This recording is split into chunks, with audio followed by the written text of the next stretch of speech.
Oh, boy.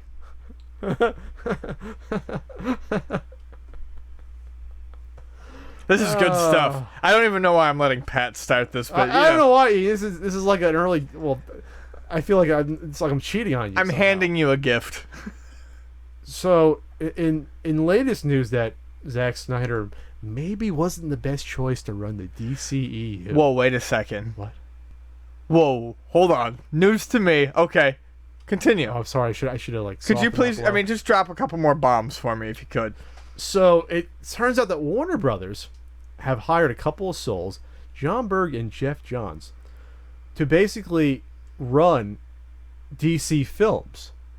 To basically have people to sort of shepherd the DC film universe to make sure that hacks don't fuck it up. Right.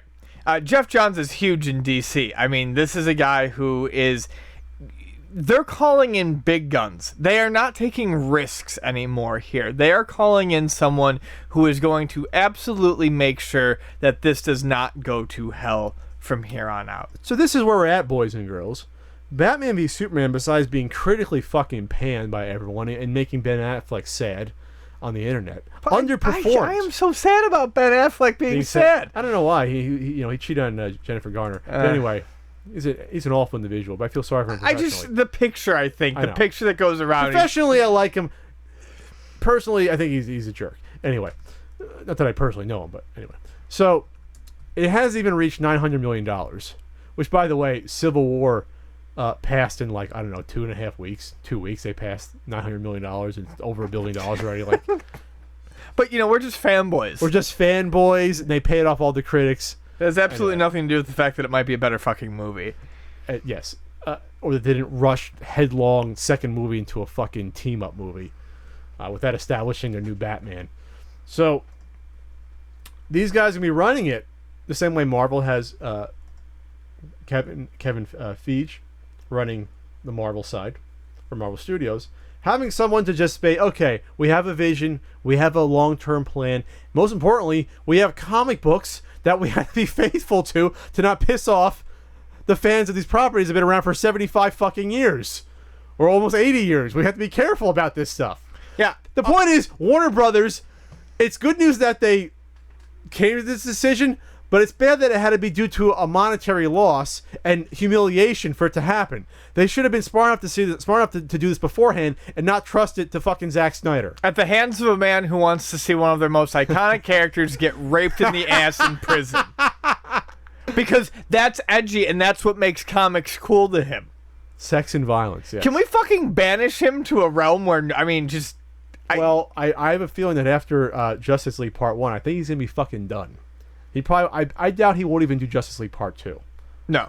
I think they're going to quietly say, well, he's got other projects he's moving on to. And I have a feeling his vision for Justice League Part 1 is going to be very, very, how should I put it, reined in and edited.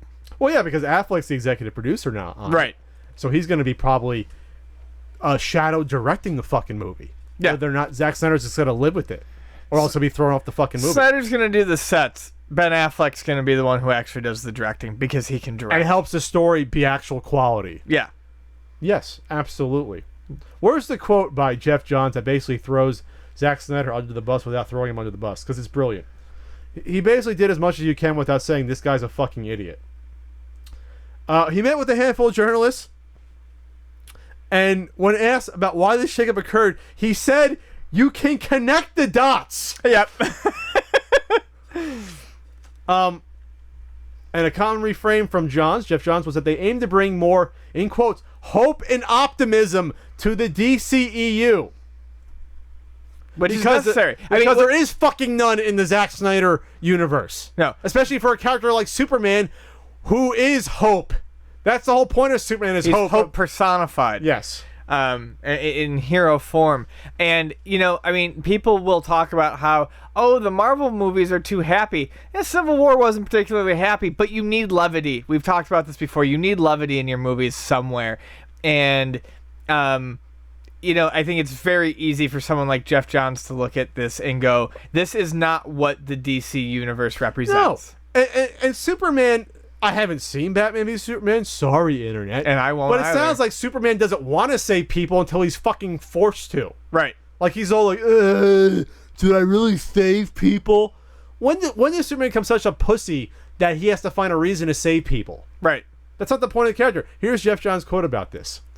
Again, without throwing Zack Snyder on the bus, Geoff Johns is probably like sitting on the sideline, like, "What are you fucking doing to these characters that everyone loves? Like, what do you like, Warner Bros? What the fuck are you doing?" Mm-hmm. He said, "I think people make a mistake when they say Superman's not relatable because he's so powerful. I'm like, are you kidding me? He's a farm boy from Kansas who moves to the city and just wants to do the best he can with what he's got.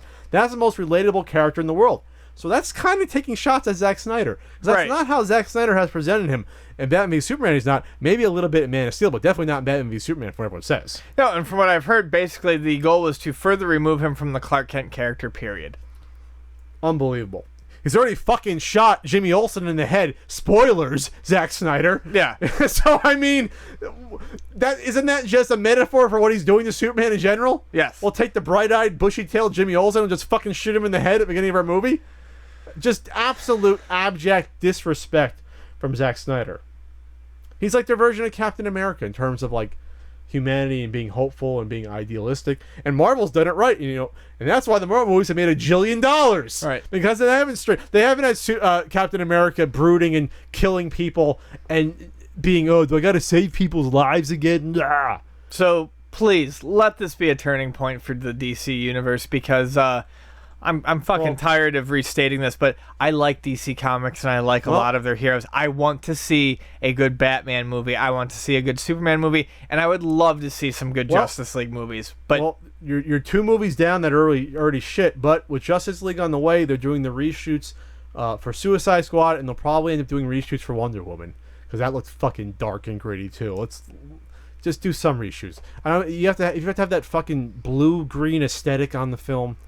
All right, we give you one more, but for Justice League, let's brighten shit up a little bit. I would love to see just Affleck running around the set in his Batman costume, actually directing, and Snyder just sitting on Snyder sitting on a chair in the back, just like he legally has to be on set because of like the Directors Guild, but he ain't doing shit. Not enough rape. You guys are just Marvel fanboys.